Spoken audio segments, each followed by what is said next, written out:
what is executive coaching? And you've named it as executive transition. I mean, how these are two different. And the most important is that, do we really all need it? Yes. So, I mean, there are people much more capable than I am who have defined what coaching is and what executive coaching is. But kind of in my simple mind, executive coaching is supporting those top level executives to become better. That's kind of the base definition of it. Now, my expertise, my specialization lies in supporting those executives to either break into the C-suite, so to make it into the top layer of the organization, or if they're already at the very top, to move into a position that is more challenging, more complex, more demanding than the one that they held previously. So that's kind of the idea. That's the specialization that I bring. So technically, you say that somewhere you try to enhance their cognitive and interpersonal skills, somewhat we could say. Absolutely. It could be that, or it could be something that's related to other people. Okay. So communication skills, engagement skills, relationship building skills. How do they show up, not just to their work, but to nourishing those relationships?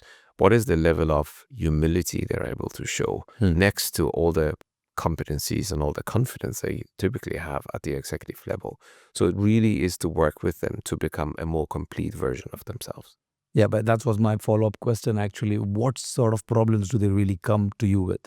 I mean, if you give me 3 problems or the top 3 problems that an executive will come back saying, Naved, this is where I feel I'm getting locked. This is where I'm not able to uncover my blind spots. Yeah. What are those 3 problems, the top 3 problems that Yes. an executive may come? So there are very many, but if I wanted to give you just some ideas around those, and by the way, not all of them come to me with problems or issues, but sometimes they come to me with, this is where I would like to create a bigger value than what I think I will be able to do on my own. Okay. So it's about creating value. It's about being able to connect at a more deeper level. It's sometimes also those things, not necessarily like, oh, I got this issue I want to get rid of. But in terms of challenges, I think a very typical challenge is first C-suite role, right? You've been the HR director, you've been the finance director, you've been the marketing director. You're now the chief HR officer, chief sales officer, chief marketing Chief officer. everything officer. So that means you have made it into the C-suite. And guess what? Although you have been promoted for very good reasons, you cannot just continue doing what's served you well in the past, because things, every time you make those shifts into a different layer in the organization, you will have to shift many things.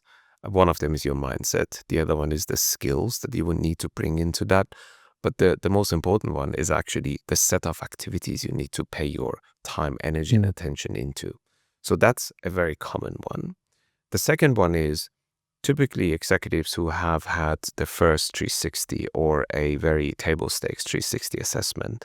A 360 assessment is when the organization, someone on the behalf of the organization, asks around your peers, your direct reports, and your line manager / line managers, if you've got more than one, what they think of you. What are your key strengths? What are your key development areas? What is it that you really need to upskill at? And what are 1 or 2 things you're really great at? And so typically when the survey is shared back with the executive, there are areas where they don't quite see themselves in, or there are areas that they really need to improve on, because they know that if they were to continue as they are, they're unlikely to get the next level promotion. So that's another kind of type of clients that come to me. And thirdly, I have many clients in that field, and one of them is Louis Vuitton, Moet Hennessy, the largest luxury brand in the world, luxury company.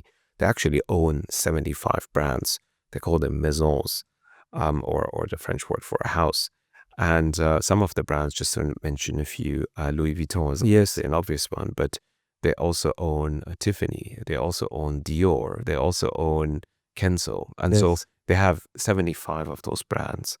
And what they have done with me is to make sure that any one of their coaches that has been working with those executives in transition is now coming to me to become a certified transition coach, meaning LVMH wants at the group level to make sure that no matter where you are in the 75 maisons, whoever is assigned to work with you as a coach really knows what they're doing, and they all fall back into the cohesive double diamond framework that I described in my book. Yeah, I'll touch on that later on.